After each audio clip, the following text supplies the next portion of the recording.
बिस्मिल्लाहिर्रहमानिर्रहीम। अस्सलाम वालेकुम दोस्तों, एक नई वीडियो के साथ हाज़िर हैं। चलो अपनी वीडियो स्टार्ट करते हैं। आज की खबर जो है वो ज़्यादातर तो ऑस्ट्रेलिया के हवाले से है, लेकिन आप कह लें कि इसके अंदर जापान और ऑस्ट्रेलिया के दरमियान जो एक मुआहदा हुआ है उसको भी डिस्कस किया जाएगा। सबसे पहले तो मैं आपको ये बता दूँ कि ऑस्ट्रेलिया ने अपने नॉर्थ के अंदर, जैसा कि आपको पता है कि ऑस्ट्रेलिया एक आइलैंड है, बहुत ही बड़ा आइलैंड है, दुनिया के बड़े ममालिक में शामिल होता है, जिनका लैंड मैस काफ़ी ज़्यादा है। और अगर आपको ऑस्ट्रेलिया के बारे में वैसे पता हो तो ऑस्ट्रेलिया की जो ज़्यादातर आबादी है वो उसके साउथ में है। ऑस्ट्रेलिया का जो नॉर्थ है वो बिल्कुल खाली पड़ा हुआ है। ऑस्ट्रेलिया की ज़्यादातर आबादी सिडनी, मेलबर्न, एडिलेड, होबार्ट और कुछ आबादी उसकी पर्थ के अंदर है।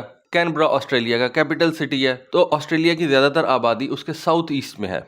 और ऑस्ट्रेलिया की जितनी भी है मिलिट्री है वो भी ज़्यादातर साउथ के अंदर ही है। लेकिन अब ऑस्ट्रेलिया ने नॉर्थ के अंदर अपनी एयरफील्ड्स जो हैं उनको अपग्रेड करने का फैसला किया।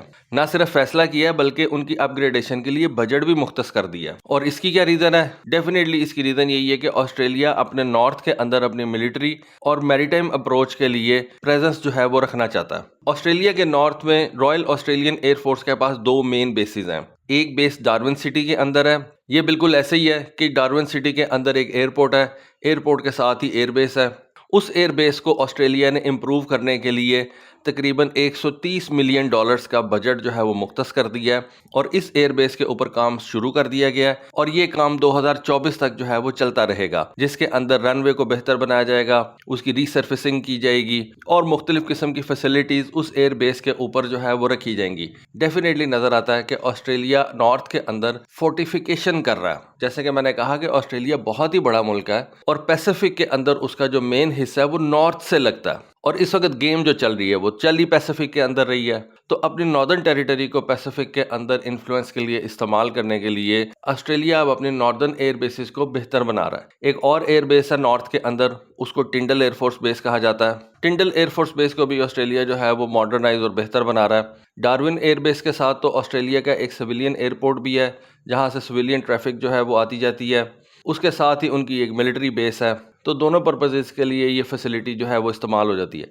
अब ऑस्ट्रेलिया अपनी ये जो एयरफोर्स बेसिस है उनको क्यों बेहतर बना रहा है, उसकी रीज़न ये है कि सबसे पहले तो ये जो नॉर्थ के अंदर उसकी बेसिस हैं वो पैसिफिक के बिल्कुल साथ लगती हैं। दूसरी बड़ी रीज़न ये है कि अब अमेरिका और उसके एलाइज जैसा कि जापान, वो इन एयर बेसिस को इस्तेमाल कर सकेंगे। अमेरिका के साथ तो ऑस्ट्रेलिया का पहले से एक मुआहदा जो है वो साइन हुआ हुआ है, जहाँ पे ये दोनों कंट्रीज़ एक दूसरे की फैसिलिटीज़ को इस्तेमाल कर सकती हैं। अब ऑस्ट्रेलिया ने कहा अमेरिका जाके तो अमेरिकन एयर बेसिस यूज़ करनी है। ये मुआहदा बेसिकली अमेरिका के लिए है कि अमेरिका अगर ऑस्ट्रेलिया की एयर बेसिस यूज़ करना चाहे, उसकी पोर्ट फैसिलिटीज़ यूज़ करना चाहे, तो अमेरिका को आसानी रहे। ऑस्ट्रेलिया के तो कोई ऐसे इरादे नहीं है कि ऑस्ट्रेलिया ने अपने जहाज़ अमेरिका भेजने हैं, जहाँ पे उसने मेक्सिको को तंग करना है, जहाँ पे उसने को कनाडा को तंग करना है। ऑस्ट्रेलिया ने तो कोई ऐसा काम नहीं करना। ये मुआहदे बेसिकली अमेरिका के लिए हैं कि अमेरिकन जहाज़, अमेरिकन सबमरीन्स, अमेरिकन शिप्स अगर ऑस्ट्रेलिया आएँ तो वहाँ पे ये रेसिप्रोकल जो है वो एक दूसरे के साथ ये फैसिलिटीज़ चेंज कर सकें, एक्सचेंज कर सकें। अब यही मुआहदा एक ऑस्ट्रेलिया ने जापान के साथ भी कर लिया। जापान और ऑस्ट्रेलिया का ये मुआहदा 13 अगस्त को एक्टिवेट हो गया। इस मुआहदे के तहत ऑस्ट्रेलियन फोर्सेस जापानीज़ फैसिलिटीज़ इस्तेमाल कर सकेंगी, उनकी पोर्ट्स यूज़ कर सकेंगी, उनकी एयर बेसिस यूज़ कर सकेंगी और जापानीज़ फोर्सेस जो हैं वो ऑस्ट्रेलियन एयर बेसिस और पोर्ट्स वगैरह यूज़ कर सकेंगी। दोनों को डराया किससे जा रहा है? दोनों को चाइना से डराया जा रहा है। ऑस्ट्रेलिया का सबसे बड़ा ट्रेडिंग पार्टनर कौन है? चाइना है। ऑस्ट्रेलिया को बचाया किससे जा रहा है? चाइना से बचाया जा रहा है। वो एक मीम भी बनी थी, एक वीडियो बनी थी, उसमें यही दिखाया जाता है कि कुछ ऑस्ट्रेलियन मिलिट्री के लोग बैठे हुए हैं जो कि किसी मिनिस्टर के साथ बात कर रहे हैं। तो मिनिस्टर उनसे पूछता है कि ऑस्ट्रेलिया को सबसे बड़ा खतरा किससे है? तो वो दबे अल्फाज में कहते हैं कि चाइना के साथ। वो कहते हैं चाइना के साथ खतरा क्यों है? तो ऑस्ट्रेलियन मिलिट्री के बंदे कहते हैं कि हमने अपने जो ट्रेड है उसको बचाना है। तो वो मिनिस्टर पूछता है कि ऑस्ट्रेलिया का सबसे बड़ा ट्रेड पार्टनर कौन है? तो वो कहते हैं कि जी ऑस्ट्रेलिया का सबसे बड़ा ट्रेड पार्टनर तो चाइना है।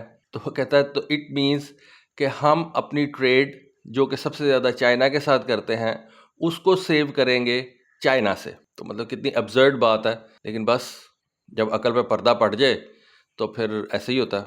तो एनीवे अमेरिका बहादुर ने इस वक्त पैसिफिक के अंदर सबको आगे लगाया हुआ है। अमेरिका के लिए ये बेसिकली एक खेल है। कभी वो यूरोप के अंदर ये खेल खेलता है, कभी वो पैसिफिक के अंदर ये खेल खेलता है और दुनिया का जो अमन है उसको बर्बाद करके रख दिया हुआ उसने। अब ये जो ऑस्ट्रेलियन डिपार्टमेंट ऑफ डिफेंस और जापान डिपार्टमेंट ऑफ डिफेंस के दरमियान एक मुआहदा हुआ है जिसको रेसिप्रोकल एक्सेस एग्रीमेंट बोला जा रहा है, RAA, जिसके तहत ऑस्ट्रेलिया और जापान एक दूसरे की फैसिलिटीज इस्तेमाल कर सकेंगे। उस मुआहदे को जैसा कि मैंने बताया कि 13 अगस्त को एक्टिवेट कर दिया गया है। तो उस मुआहदे के तहत सबसे पहले जापान की एयरफोर्स के F-35 जहाज ऑस्ट्रेलिया आ रहे हैं। ये जापान के F-35 जहाज़ों का कोई पहला फॉरेन विजिट है। इससे पहले जापान के जो F-35 जहाज़ हैं वो कभी भी किसी एक्सरसाइज के लिए जापान से बाहर नहीं गए। इन एक्सरसाइजेस के अंदर F-35 के साथ साथ जापान के F-2 फाइटर जेट्स जो हैं वो भी शामिल होंगे।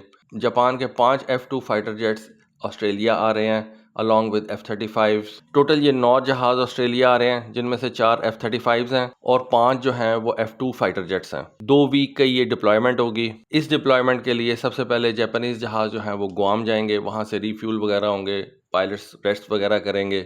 उसके बाद ये जापानीज जहाज़ गुआम से डार्विन आएंगे। डार्विन जैसा कि मैंने आपको बताया कि ऑस्ट्रेलिया की नॉर्दर्न टेरिटरी के अंदर एक एयरफोर्स बेस है, सिविलियन एयरपोर्ट भी वहाँ पे है, लेकिन वहाँ पे उनकी एक एयरफोर्स बेस भी है।